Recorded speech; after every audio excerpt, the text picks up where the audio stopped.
ഓം ഗുരുർബ്രഹ്മാ ഗുരുർവിഷ്ണു ഗുരുർദേവോ മഹേശ്വര ഗുരുസാക്ഷാൽ പരം ബ്രഹ്മ തസ്മൈ ശ്രീ ഗുരവേ നമഃ. പ്രിയ ശ്രോതാക്കളെ, പഠിതാക്കളെ, ഇന്ന് ദർശനമാലയിലെ 2-ാം അധ്യായമായ അപവാദ ദർശനം ആരംഭിക്കുന്നു.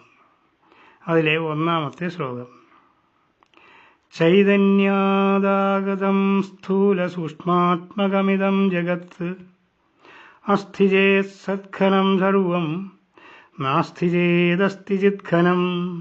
അർത്ഥം: ഇദം, ഈ സ്ഥൂലസൂക്ഷ്മാത്മകം, സ്ഥൂലവും സൂക്ഷ്മവുമായിട്ടുള്ള ജഗത്ത്, ലോകം, ചൈതന്യാത്, ചൈതന്യത്തിൽ നിന്ന്, ആഗതം, വന്നിട്ടുള്ളതാണ്.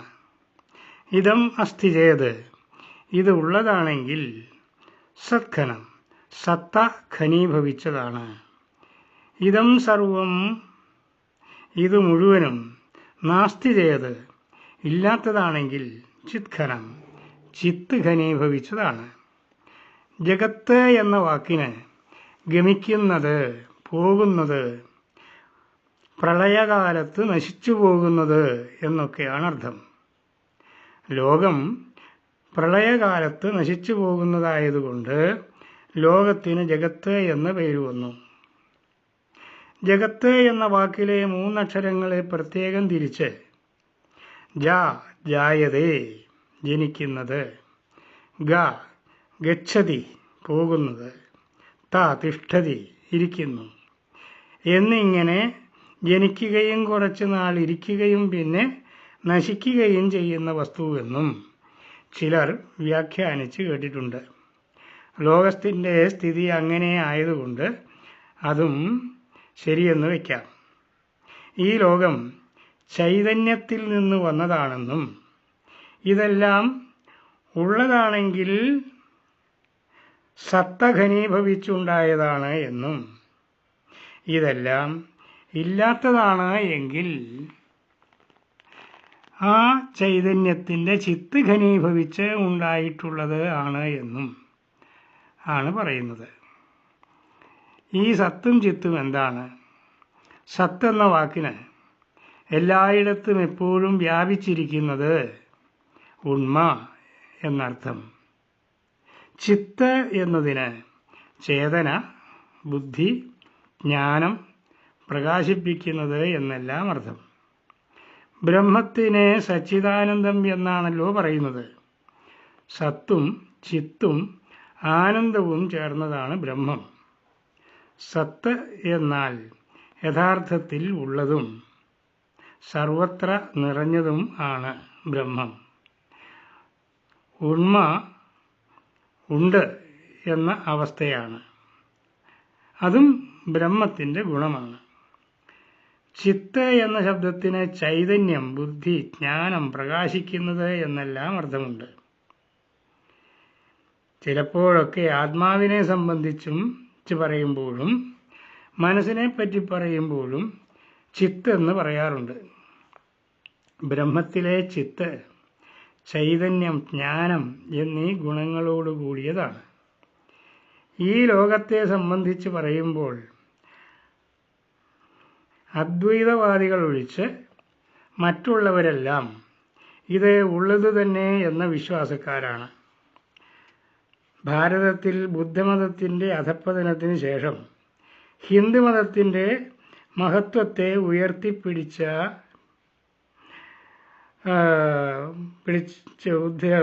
മതത്തെ ഉദ്ധരിക്കുകയും പ്രചരിപ്പിക്കുകയും ചെയ്ത മഹാന്മാരിൽ പ്രമുഖ സ്ഥാനം വഹിക്കുന്നത് ദക്ഷിണേന്ത്യയിൽ ജനിച്ച 4 ആചാര്യന്മാരാണ്. അതിൽ പ്രഥമസ്ഥാനം കേരളീയനായ ശങ്കരാചാര്യർക്ക് ഉള്ളതാണ്. അദ്ദേഹം ബ്രഹ്മസൂത്രത്തിനും ഭഗവത്ഗീതയ്ക്കും ഭാഷ്യങ്ങൾ എഴുതി അദ്വൈത സിദ്ധാന്തം പ്രചരിപ്പിച്ചു. അദ്ദേഹം അദ്വൈത സിദ്ധാന്തത്തിൻ്റെ ഉപജ്ഞാതാവായി കരുതപ്പെടുന്നു. ബ്രഹ്മം സത്യം ജഗന്മിഥ്യ എന്ന വാദം അദ്ദേഹത്തിൻ്റേതാണ്. മുൻ ശ്ലോകങ്ങളുടെ വ്യാഖ്യാനങ്ങളിൽ പലയിടത്തും അദ്വൈത സിദ്ധാന്തത്തെപ്പറ്റി പറഞ്ഞിട്ടുള്ളതാണ്. ശങ്കരാചാര്യർക്ക് ശേഷം വന്ന രാമാനുജാചാര്യർ വിശിഷ്ടാദ്വൈതം എന്ന സിദ്ധാന്തം അവതരിപ്പിച്ചു. അദ്ദേഹവും ഗീതയ്ക്ക് ഭാഷ്യം എഴുതിക്കൊണ്ടാണ് പുതിയ സിദ്ധാന്തം കൊണ്ടുവന്നത്. അദ്ദേഹത്തിൻ്റെ ബ്രഹ്മം സഗുണബ്രഹ്മമാണ്. ബ്രഹ്മത്തെ ഈശ്വരൻ, ചിത്ത്, അചിത്ത് എന്നിങ്ങനെ വേർതിരിച്ചിട്ടായാണ് അദ്ദേഹം കണ്ടിരിക്കുന്നത്. ഇതിനെ പരമാത്മാവ്, ജീവാത്മാവ്, പ്രകൃതി എന്നിങ്ങനെ അർത്ഥമാക്കാവുന്നതാണ്. മധ്വാചാര്യർ തികച്ചും ദ്വൈതവാദിയായിരുന്നു. സൃഷ്ടിയും സൃഷ്ടികർത്താവും എന്ന രണ്ടവസ്ഥയാണ് ദ്വൈതം. വല്ലഭാചാര്യർ ദ്വൈതാദ്വൈതം എന്ന മറ്റൊരു സിദ്ധാന്തം അവതരിപ്പിച്ചു. അദ്ദേഹം കൃഷ്ണഭക്തിയുടെ പ്രചാരകനായിരുന്നു. അദ്ദേഹം ഉത്തരേന്ത്യയിലും തൻ്റെ ഭക്തിപ്രസ്ഥാനം പ്രചരിപ്പിച്ചു.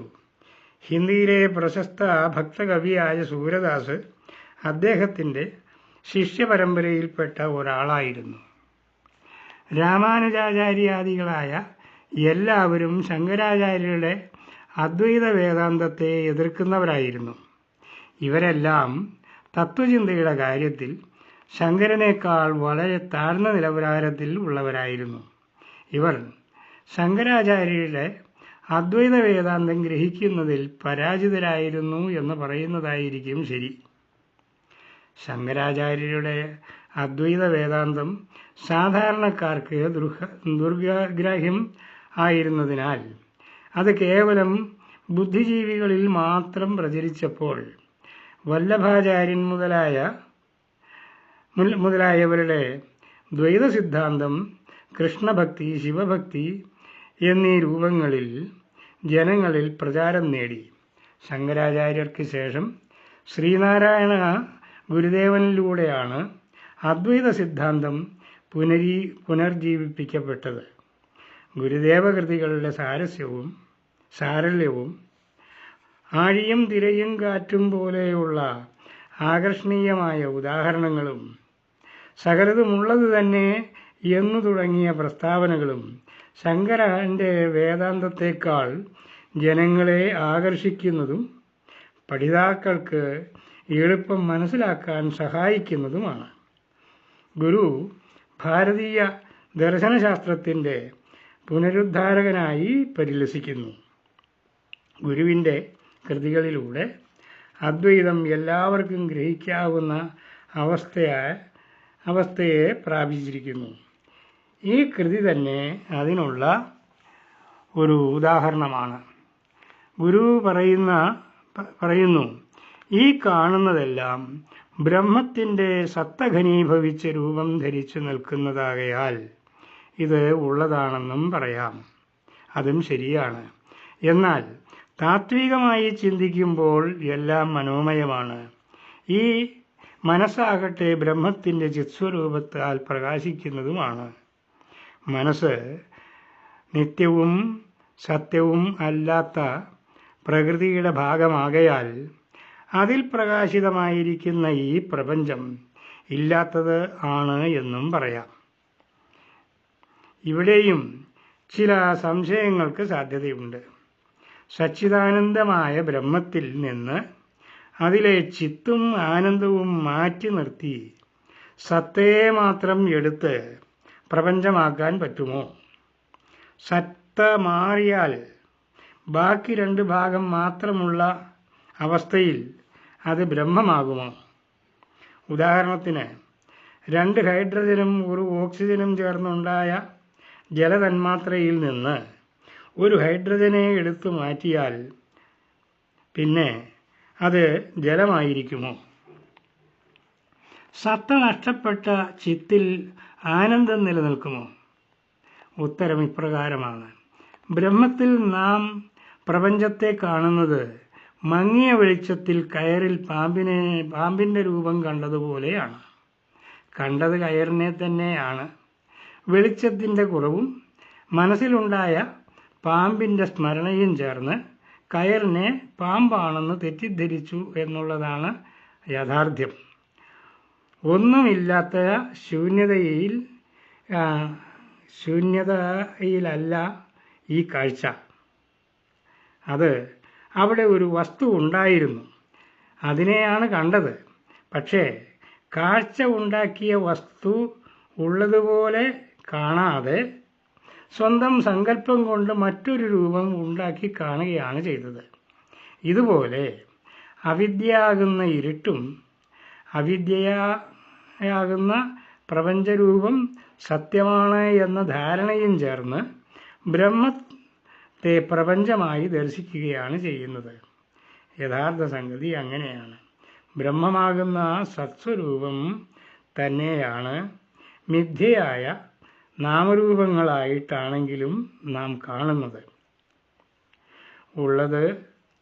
ഉള്ളതിനെ തന്നെയാണ് കാണുന്നത്. അതുകൊണ്ട് ആണ് അസ്തി ചേത് സത്ഖനം സർവം എന്ന് പറഞ്ഞത്. എല്ലാം ഒന്നാണെന്ന് പറയുന്ന ശങ്കരാചാര്യർ ജീവിച്ചിരുന്ന കാലത്ത് ചാതുർവർണ്ണ്യവും ജാതി വ്യവസ്ഥയും ഭാരതം ഒട്ടുക്ക് നിലനിന്നിരുന്നു. എല്ലാം ബ്രഹ്മമായതുകൊണ്ട് ഈ വിധത്തിലുള്ള വേർതിരിവുകളും ഉച്ചനീചത്വങ്ങളും തെറ്റാണ്, അത് പാടില്ല എന്ന് പറയാനോ ആ വിധത്തിൽ സമൂഹത്തെ ഉദ്ധരിക്കാനോ അദ്ദേഹം മുതിർന്നില്ല.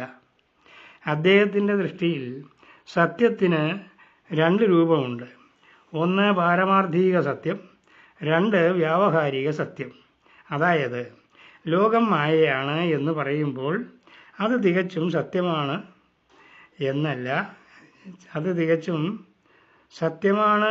എന്നല്ല, ബ്രഹ്മത്തിൻ്റെ ഭാഗത്ത് നിന്ന് നോക്കുമ്പോൾ ലോകം മായയാണ്.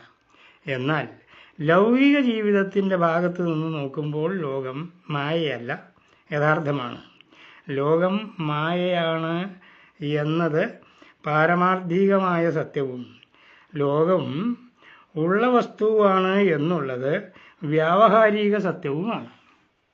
അതുകൊണ്ട് ചാതുർവർണ്ണ്യവും ജാതി വ്യവസ്ഥയുമൊക്കെ വ്യാവഹാരിക സത്യമായതുകൊണ്ട് അതങ്ങനെ കിടക്കട്ടെ എന്ന് വച്ച് കാണും. ഈ വിചാരത്തിന് ഒരു തിരിച്ചടി കിട്ടിയ കഥയുണ്ട്. ശങ്കരാചാര്യർ പോകുന്ന വഴിയിൽ ഒരു ചണ്ടാളൻ കുറേ പട്ടികളുമായി വരുന്നു. ജാതിയിൽ ഏറ്റവും അധകൃതനായ തീണ്ടിക്കൂടാത്തവനായ ചണ്ടാളനെ കണ്ടപ്പോൾ ശങ്കരാചാര്യർ വെറുപ്പോടെ മാറിപ്പോ എന്ന് ആക്രോശിച്ചു. ചണ്ടാളൻ തിരിച്ചു ചോദിച്ചു, എന്താണ് മാറേണ്ടത്? അന്നമയത്തിൽ നിന്ന് അന്നമയമാണോ അതോ ചൈതന്യത്തിൽ നിന്ന് ചൈതന്യമാണോ? ശങ്കരാചാര്യ സ്തബ്ധനായിപ്പോയി.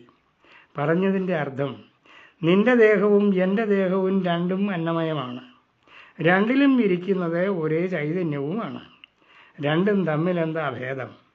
അന്നമയമായ ശരീരങ്ങളെ വേണമെങ്കിൽ മാറ്റി നിർത്താം, സർവം നിറഞ്ഞ ആത്മചൈതന്യത്തെ എങ്ങോട്ട് മാറ്റും?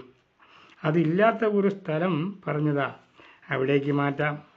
ചണ്ടാളൻ ശരിയായ വേദാന്തം പഠിപ്പിക്കുകയായിരുന്നു.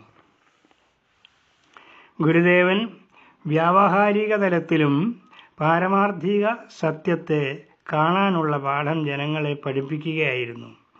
ഒരു ജാതി, ഒരു മതം, ഒരു ദൈവം എന്ന് പറഞ്ഞുകൊണ്ട് ആരംഭിച്ചു.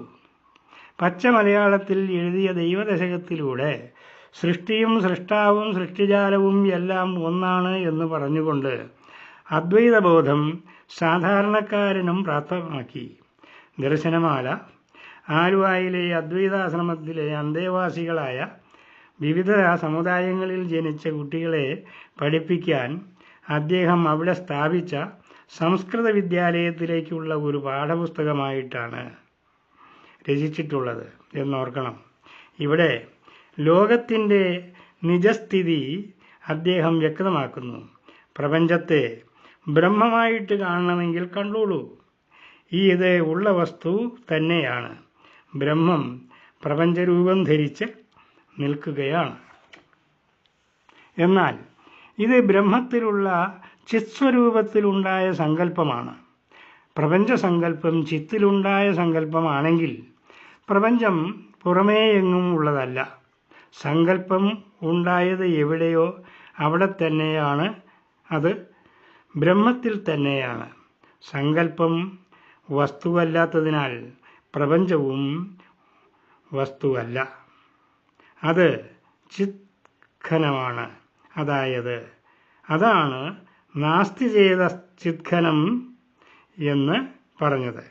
രണ്ട് വിധത്തിൽ നോക്കിയാലും പ്രപഞ്ചം ഉള്ളത് ബ്രഹ്മമായിട്ടോ ബ്രഹ്മസങ്കല്പമായിട്ടോ ആണ്.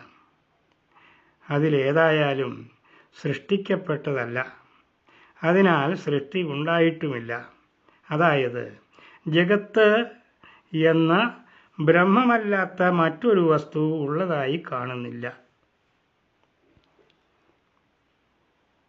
നമസ്കാരം.